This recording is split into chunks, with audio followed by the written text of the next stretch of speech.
आइए,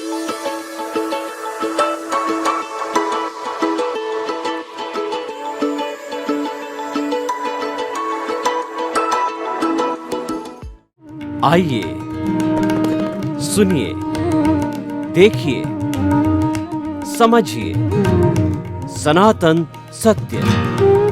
जैसी दृष्टि वैसी सृष्टि, दृष्टि विज्ञान। कुदरत, कुदरती रचना एवं कुदरत के कानून से शाश्वत सुख की प्राप्ति। जोधपुर के परम पूज्य महात्मा उपासक प्रोफेसर डॉक्टर सोहन राज तातेड़ के निर्देशन में सनातन सत्य। जैसी दृष्टि वैसी सृष्टि, दृष्टि विज्ञान।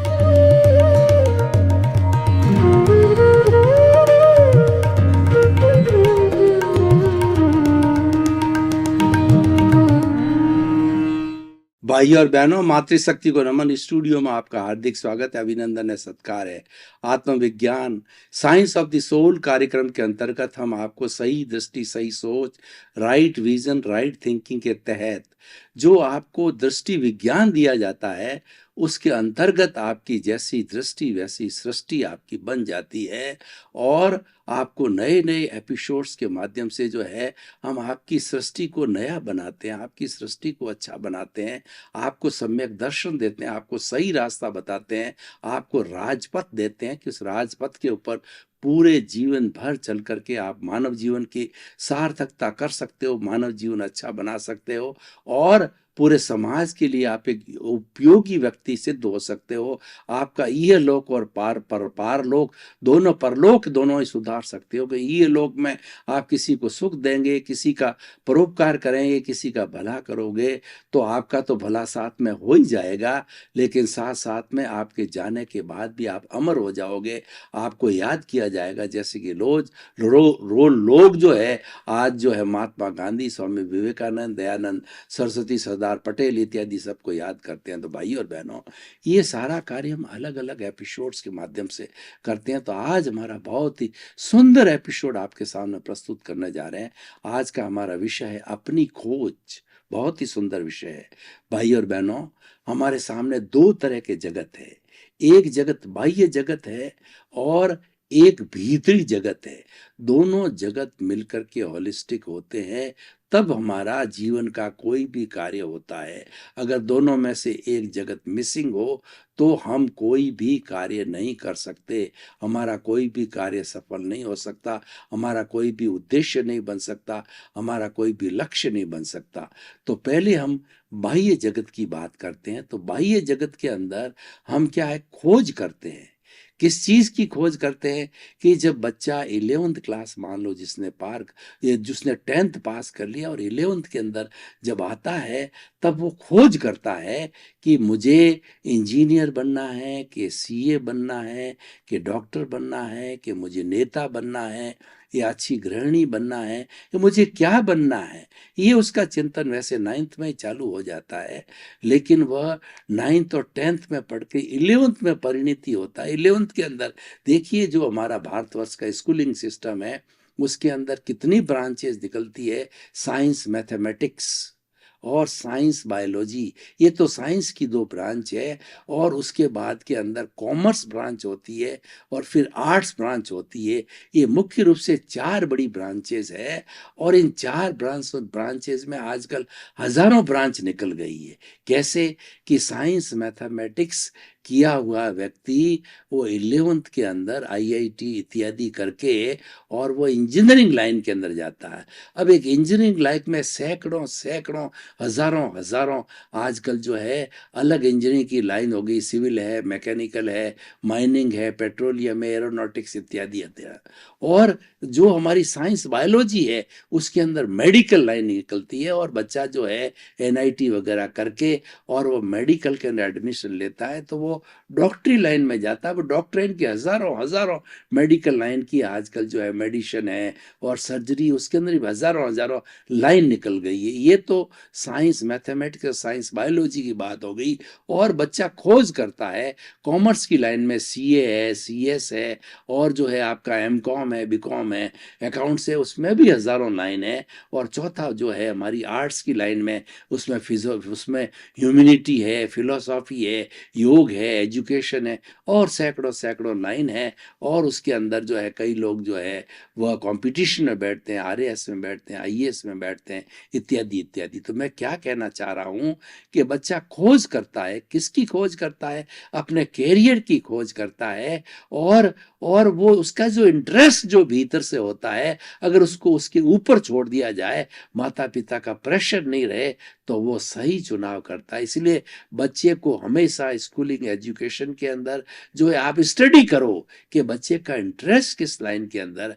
बच्चा बिजनेस में जाना चाहता है, बच्चा नौकरी करना चाहता है, बच्चा फैक्ट्री लगाना चाहता है, बच्चा इंजीनियर बनना चाहता है, वकील बनना चाहता है, चार्टर्ड अकाउंटेंट बनना चाहता है, नेता बनना चाहता है, क्या करना चाहता है, ये तो सब बाहरी खोज की मैं बात करता हूँ। तब वो जाकर के सही निर्णय करके और उस लाइन में घुस जाता है, और उस लाइन के अंदर धीरे धीरे धीरे धीरे पूरे जिंदगी की प्रोग्रेस कर लेता। अब मैं आपको एक उदाहरण देना चाहता हूँ कि किसी बच्चे ने जो है इंजीनियरिंग जो है आईआईटी में जो है उसके अंदर कंप्यूटर और कम्युनिकेशन का एडमिशन ले लिया।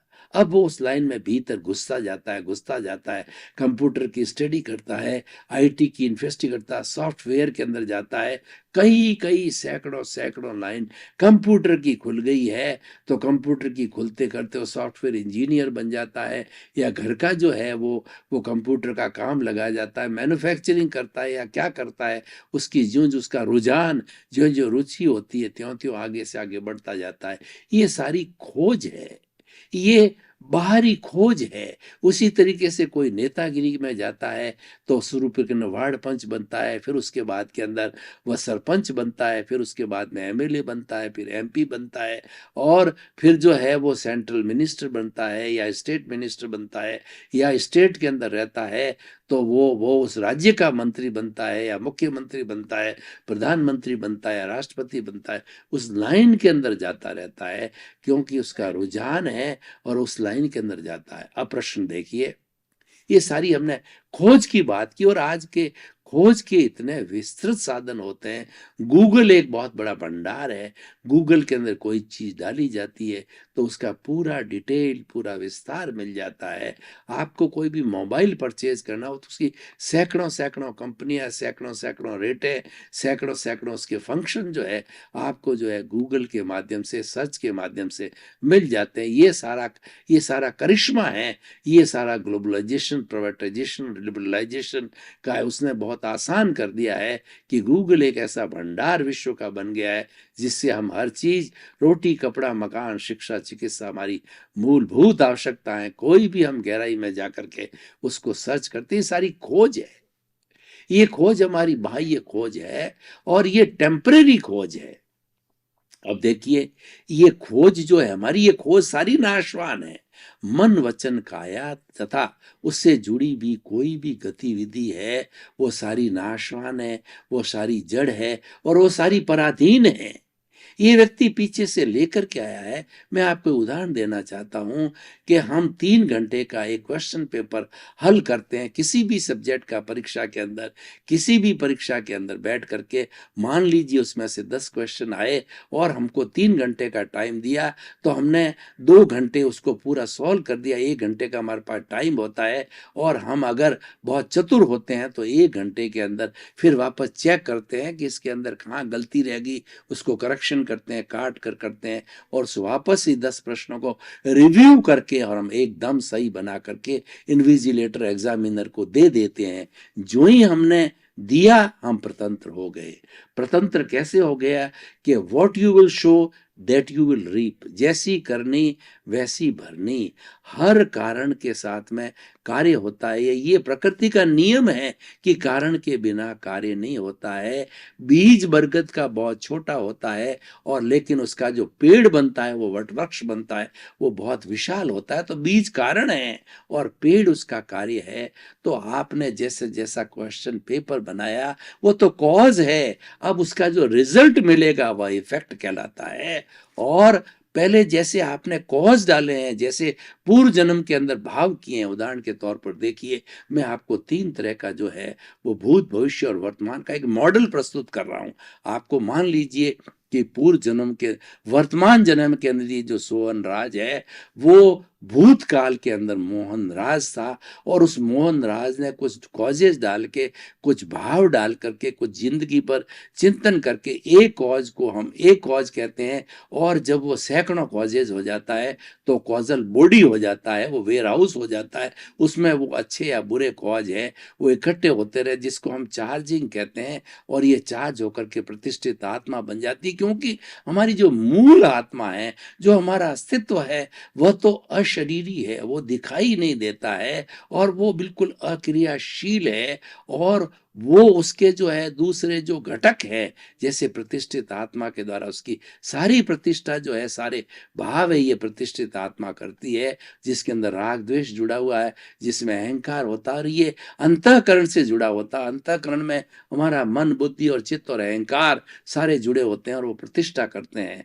तो जैसे हमने प्रतिष्ठा की, मोहन राज ने भाव कर्म डाले, कर्म बीज डाले, वह इस जन्म के अंदर उस कर्म बीज के अनुरूप जो है, इस जन्म के अंदर जब वो आयुष्य के अधीन इस जन्म के अंदर सोहन राज रूप के अंदर वो आया, तो पुराने भाव कर्म है वो सारे द्रव्य कर्म में बन गए। ये प्योर साइंस है, ये प्योर मैथमेटिक्स है। और कर्म, और जो कर्म सिद्धांत को मैं आज का ईश्वर कहूं तो कोई अतिशयोक्ति नहीं होगी।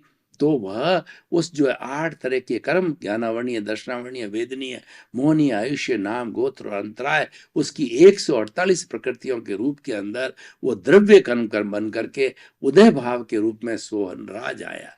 तो देखिए, करने वाला तो मोहन राज था, उसने क्वेश्चन पेपर हल किया और उसको भुगतने वाला जो परिणाम है, जो मिला, जो है मार्किंग मिली है, वो सोहन राज को भाव कर्म बदल करके द्रव्य कर्म के रूप में हुआ है।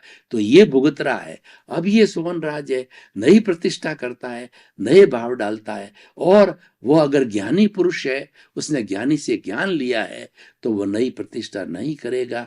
तो पुरानी जो प्रतिष्ठा जो है खुल रही है, जो जो टेप रिकॉर्ड, मन वचन काया की बैटरी है, ज्यो ज्यो खुल रही है, ज्यो जो डिस्चार्ज हो रही है, उसके साथ वो तन्मयाकार नहीं होता है, वो जुड़ता नहीं है, अपना संबंध नहीं जोड़ता है, वो तटस्थ रहता है, वो मौन रहता है, वो संभाव में रहता है, वो संवर की स्थिति में रहता है, नए कॉजेज नहीं पढ़ते हैं। ये मुख्य बात होती है। तो नए कॉजेज को न पढ़ना है। अब यहाँ हमारा जो है अपनी खोज की बात चालू होती है और मैं इसका पूरा सर्किट आपको समझा देता हूँ कि ये नए भाव डाल करके आने वाले समय में यशवंत राज भुगतेगा। मोहन राज ने किया, भुगता सोहन राज ने, सोहन राज ने किया, भुगता यशवंत राज ने। ये तीनों अलग अलग शरीर मिले अपने कर्मों के अनुरूप। लेकिन अब जो मैं अपनी खोज की बात करता हूं, मुख्य पॉइंट पे आता हूं, हियर लाइज द पॉइंट, वो ये है कि जो पूर्व जन्म की मोहन राज के अंदर वही आत्मा थी, उसकी साक्षी से कर्मों का बंधन हुआ। सोहन राज को चलाने वाली भी वही आत्मा है, उसी की साक्षी है, उसी की हाजिरी है, उसी की प्रेजेंस है, वही बुला रही है, वही भुगतान करा रही है। वो है तो सोहन राज है, मोहन राज है, यशवंत राज है। और वह निकल गई तो मोहन राज के शरीर को भी जला दिया गया, सोहन राज के शरीर को भी आयुष्य की समाप्ति पे जला दिया जाएगा। और भविष्य में आने वाला यशवंत राज का शरीर है, वो भी आयुष्य संपन्न होने पे जला दिया जाएगा। लेकिन जो इटर्नल तत्व है, जो सदाबहार है, हमेशा रहने वाला है, जो अजर अमर है, वो तीनों की एक सी आत्मा, वो पूरे जन्म जन्मांतर के अंदर वही एक वो रहती है। वही अपनी खोज है, जो आज हमारा विषय है। अपनी अपनी परमानेंट खोज क्या है? अपनी परमानेंट खोज है कि मैं शुद्ध आत्मा हूं, मैं ज्ञाता हूं, मैं दृष्टा हूँ, मैं जानने वाला हूँ, मैं देखने वाला हूँ, मैं अनंत ज्ञान वाला हूँ, मैं अनंत दर्शन वाला हूँ, मैं अनंत शक्ति वाला हूँ और अनंत सुख का धाम हूँ। ये चार मुख्य जो है, मैंने उसके जो कैरेक्टरिस्टिक बताए, उसकी प्रॉपर्टी बताई, और ऐसी अनंत अनंत असंख्य असंख्य इसके हैं, क्योंकि ये तो अनंत ज्ञान वाला है, अनंत दर्शन वाला है, अनंत शक्ति वाला है और अनंत सुख का धाम है। तो अनंत के बाद तो कुछ होता ही नहीं है। जिन्होंने मैथमेटिक्स पढ़ी है वो इन्फिनिटी को जानते हैं। इन्फिनिटी का मतलब ये है कि ये तो अनंत है, अब अनंत का कोई एंड नहीं होता है। तो भाई और बहनों, ये अपनी खोज है, ये हमको अपनी खोज करनी है। और बाहर की जितनी खोज जन्म से मृत्यु तक का बीच का जीवन काल कहलाता है, वह आयुष्य काल कहलाता है, वह आयुष्य कहलाता है। ये हमारा पूर्व निर्धारित होता है। इस पूर्व निर्धारित जीवन काल में आपको कोई स्वतंत्रता नहीं है। स्वतंत्रता कैसे नहीं, मैं आपको बताता हूं कि तेज बारिश हो गई है और जो जमीन को समतल कर दिया गया है, उसको उपजाऊ बना दिया गया है। उसके बाद के अंदर जब तेज बारिश जब थम जाती है तो किसान अपना हल लेकर के अपनी रोजी रोटी के लिए अपने खेत के अंदर जाता है। तो खेत में पहले बीज बोना पड़ेगा। तो बीज बोने के लिए क्या है कि अगर हमारा ये एरिया है जो खरीफ की फसल वाला है, जो कि सावणु फसल लेता है, केवल जो है बिना कुएं के, बिना सिंचाई के, केवल प्रभु के ऊपर, केवल ईश्वर के ऊपर ही आधारित रहता है, तो उस बारिश के अंदर दो पोटली लेकर के जाता है। एक पोटली के अंदर बाजरा, हमारा मुख्य भोजन राजस्थान का बाजरा, बाजरा लेकर के जाता है, और दूसरी पोटली में खरीफ की दूसरी फसलें होती, इसका मिक्सचर लेके जाता है।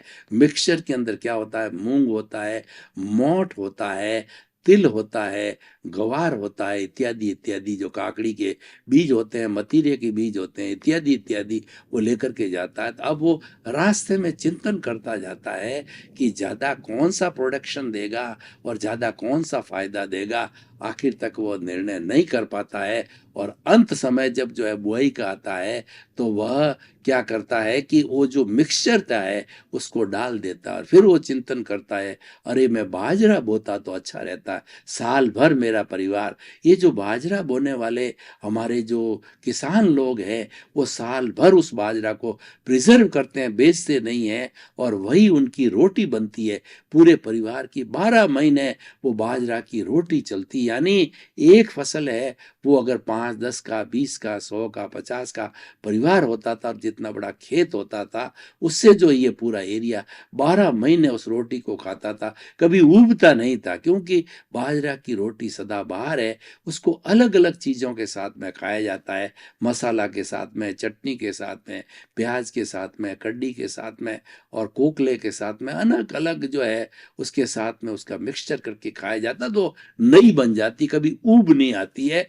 और वो सुपाच्य होती है, उसके अंदर कोई तरह की गैस नहीं बनती। तो भाई और बहनों, हम ये कहना चाहते थे, अब उसने बीज बो दिया, तो अब उसको कॉन्सिक्वेंसेस, उसको जो बाजरा नहीं मिलेगा, उसको मिक्सचर बोया, तो मिक्सचर ही वो कार्तिक महीने तक काट करके अपनी फसल ले लेगा।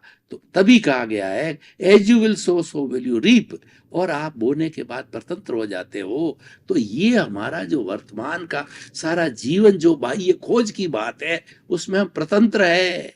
आप एक नई सांस लेकर के देख लीजिए, मुर्दे को कहो आप कि सांस लो, तो क्या मुर्दा ले सकता है? नहीं, वो तो डेड बॉडी है, वो तो जड़ है, वो तो अब कुर्सी के रूप जैसा बन गया, वह जो है टेबल के रूप जैसा जड़ पदार्थ बन गया, क्योंकि हंसा उड़ गया।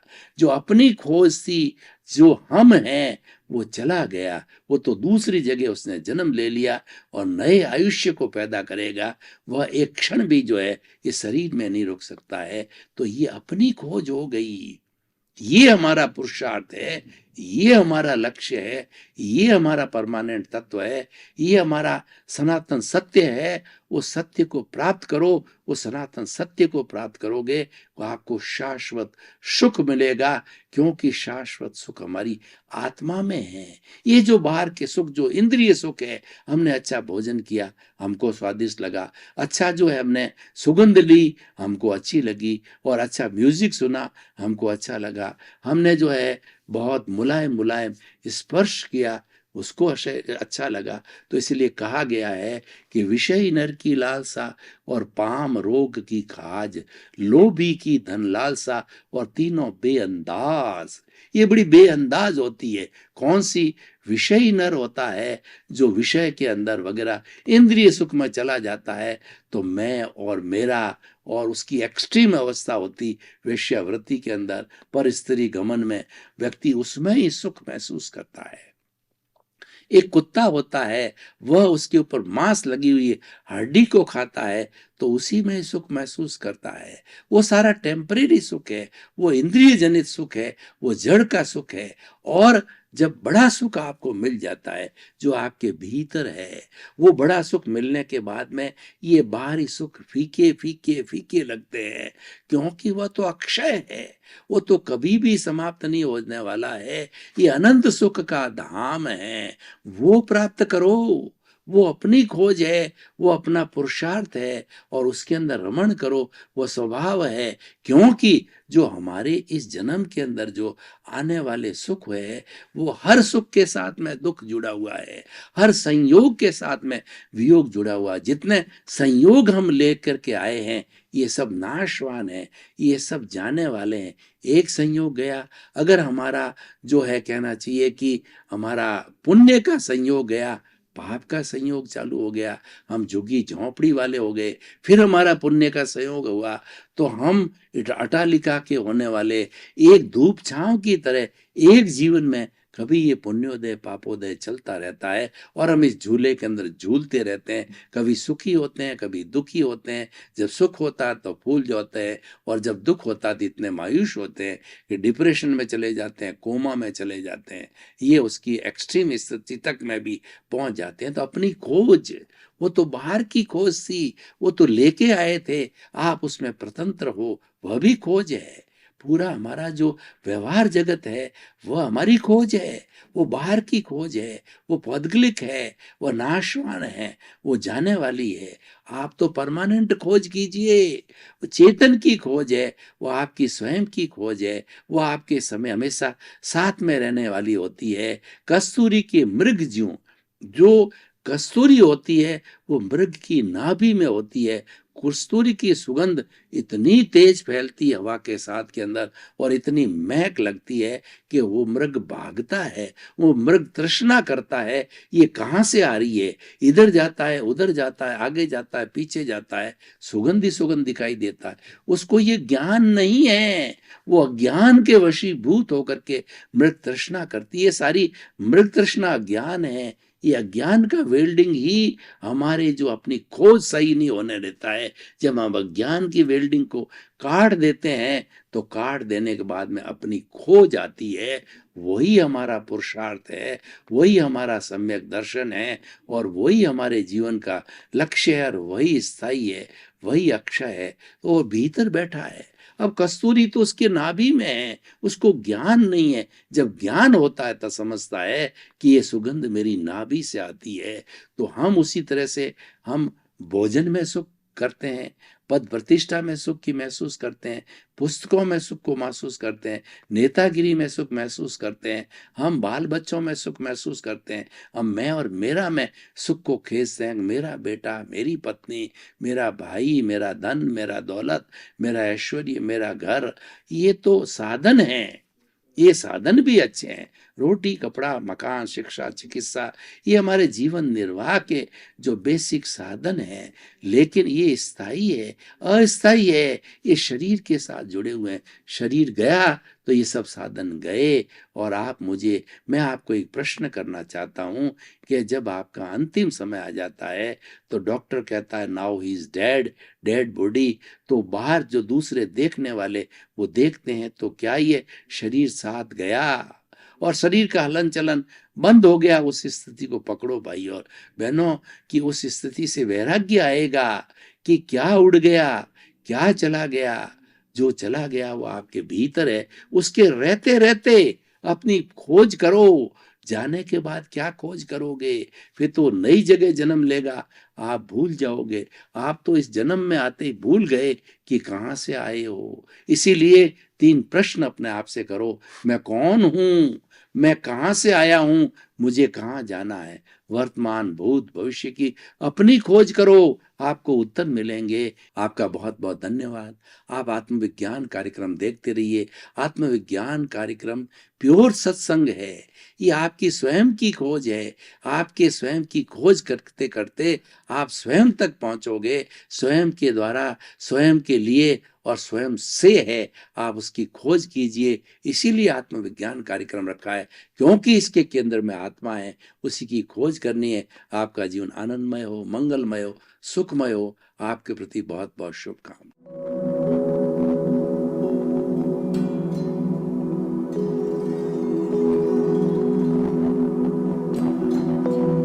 एक ऐसा अंतर्राष्ट्रीय ख्याति प्राप्त मानव जो गुरु प्रेरणा से पिछले 20 वर्षों से वानप्रस्थ जीवन जीते हुए 24 घंटे मानवता की सेवा में संलग्न है।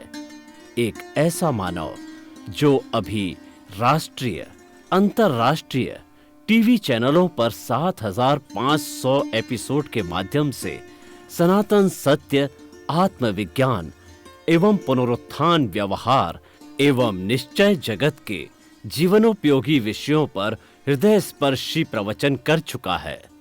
उस मानव का नाम है महात्मा उपासक प्रोफेसर डॉक्टर सोहन राज तातेड़। प्रोफेसर तातेड़ द्वारा योग, दर्शन, शिक्षा विषयों पर रचित पीएचडी स्तर के 250 शोध ग्रंथ भारत के 100 प्रतिष्ठित विश्वविद्यालयों में शोधार्थी पढ़ रहे हैं तथा वे सभी शोध ग्रंथ वहां की सेंट्रल लाइब्रेरियों में उपलब्ध हैं। महात्मा सोहन राज ने अभी तक हजारों स्कूलों, कॉलेजों, विश्वविद्यालयों एवं संस्थाओं में सेमिनार, वर्कशॉप, कैंप लगाकर लाखों विद्यार्थियों को योग, दर्शन, शिक्षा का प्रशिक्षण देकर उन्हें सुसंस्कारित किया।